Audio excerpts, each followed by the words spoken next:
ନା ବିଦେଶୀ ଜିନିଷ ବ୍ୟବହାର କରିବ ନାହିଁ ଏବଂ ସ୍ୱଦେଶୀ ଜିନିଷ ବ୍ୟବହାର କରିବ। ତେଣୁ ସେ ସମ୍ପର୍କରେ ଆମେ ଗୋଟେ ଆଜି ସଂକଳ୍ପ ନେବା। ଏ ହେଉଛି ଭାରତ ସରକାରଙ୍କର ନିର୍ଦ୍ଦେଶ, ଓଡ଼ିଶା ସରକାରଙ୍କ ନିର୍ଦ୍ଦେଶ, ଆଉ ସେ ନିର୍ଦ୍ଦେଶ ଅନୁଯାୟୀ ଆମେ ଆଜି କାର୍ଯ୍ୟକ୍ରମ କରୁଛେ। ତେଣୁ ସମସ୍ତେ ସଂକଳ୍ପ କଲା ଭଳି ପୋଜିସନରେ ଛିଡ଼ା ହେଇ ସଂକଳ୍ପ କରିବା। ମୁଁ ଯାହା ପଢ଼ିବି ତମେ ସେୟା କରିବ, ମୁଁ ଯାହା କହିବି ତମେ ସେୟା କହିବ। ଆତ୍ମନିର୍ଭର ଭାରତ ସ୍ୱଦେଶୀ ସଂକଳ୍ପ ପତ୍ର। ମୁଁ ଭାରତ ମାତାଙ୍କର ସେବା ଓ ସମ୍ମାନ ହେତୁ ପ୍ରତିଜ୍ଞା କରୁଛି ଯେ ମୁଁ ମୋର ଦୈନନ୍ଦିନ ଜୀବନରେ ଅଧିକରୁ ଅଧିକ ଭାରତୀୟ ଉତ୍ପାଦ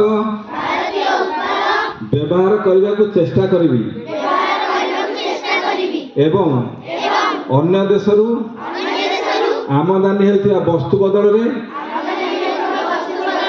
ଦେଶୀୟ ବସ୍ତୁକୁ ବିକଳ୍ପ ରୂପରେ ବାଛିବି।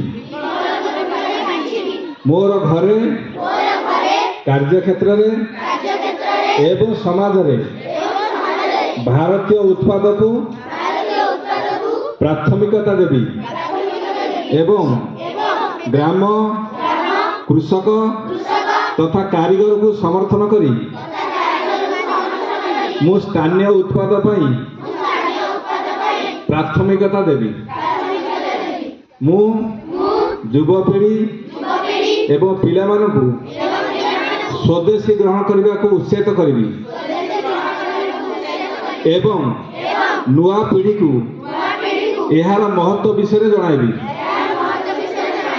ମୁଁ ମୋର ପରିବାରରେ ଏବଂ ସାମାଜିକ ଜୀବନରେ ଭାରତୀୟ ଭାଷାକୁ ବ୍ୟବହାର କରିବି।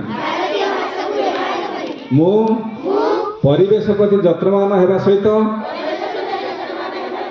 ସ୍ୱଦେଶୀ ଏବଂ ପରିବେଶ ଅନୁକୂଳ ଉତ୍ପାଦକୁ ବ୍ୟବହାର କରିବି ଏବଂ ନିଜ ଦେଶର ପର୍ଯ୍ୟଟନ କ୍ଷେତ୍ରକୁ ପ୍ରାଥମିକତା ଦେବି।